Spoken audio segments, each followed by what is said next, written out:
Hello, welcome back to the channel. Today we're diving straight into how you can invite your team members to Asana, your ultimate guide for 2025.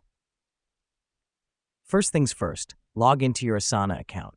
Now that we've done that, navigate to the sidebar and click on the plus invite button. The reason we do this is to start the process of inviting others to join your workspace. Next up, you'll need to enter the email addresses of your team members. You can add multiple email addresses at once. Just separate them with commas.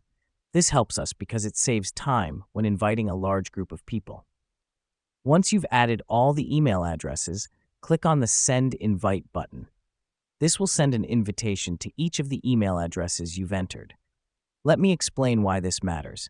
This step is essential because it's the primary way your team members will be able to join your workspace. Lastly, your team members will receive an email with your invitation. They must click on Join Workspace, and voila! They're now part of your workspace on Asana. Here's what's happening behind the scenes. Asana is creating their account and linking them to your workspace, making collaboration easier than ever. And there you have it. You've just learned how to invite team members to your Asana workspace. Remember, inviting team members is the first step towards seamless collaboration on Asana. Thanks for tuning in, and see you in the next one.